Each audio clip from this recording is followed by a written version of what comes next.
بسم الله الرحمن الرحيم. ازيكم يا حبايبي؟ عاملين ايه؟ الناس اللي بتحب الكرشة تعالوا نعملها مع بعض كده بطريقة جميلة، وان شاء الله الطريقة تعجبكم بإذن الله. هنجيب الكرشة على قد الكمية اللي احنا هنستخدمها، هنغسلها غسيل كويس اوي وهننضفها ونراجع عليها. هنجيب حلة نحط فيها مية مغلية، وهنضيف لها ليمون عشان الريحة اللي بتبقى في الكرشة، ومعلقة كمون.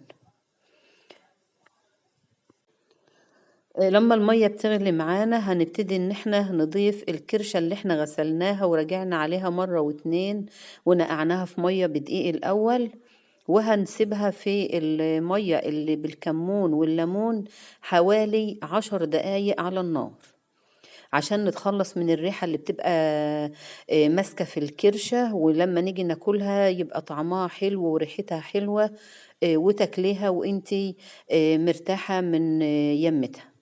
بعد ما هي بتغلي في المية حوالي 10 دقايق زي ما احنا قلنا، هنبتدي بقى ان احنا ايه، نخرجها من المية اللي احنا غليناها فيها ديت، وهنرمي المية ديت، هنتخلص منها خالص.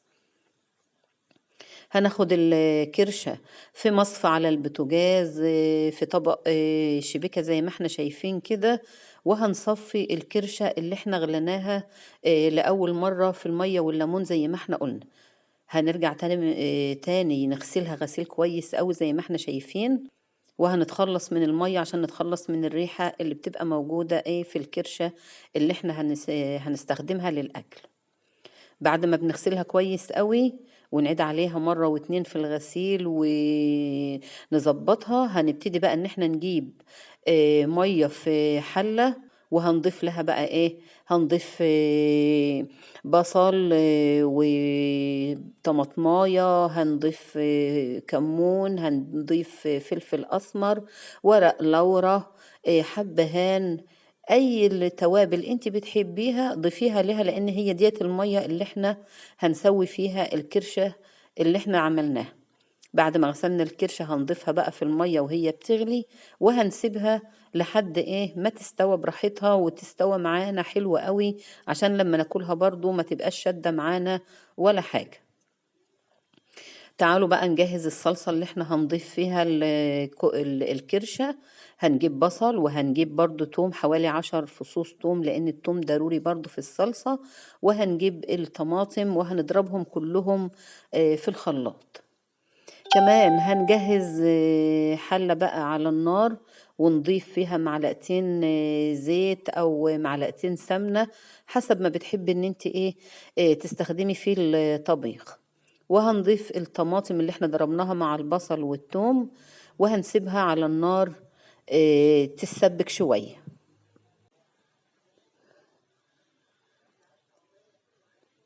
نكون مجهزين التوابل برضو، معانا ملح ومعانا فلفل اسمر ومعانا شطة ومعانا كمون،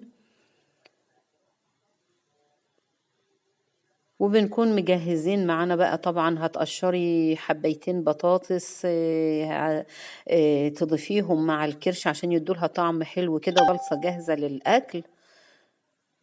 البطاطس هيت مجهزينها مقطعينها ومقشرينها ومظبطينها، هنضيفها بقى ونسيبها تستوى شوية على اما الكرشة برضو تكون دخلت في التسوية.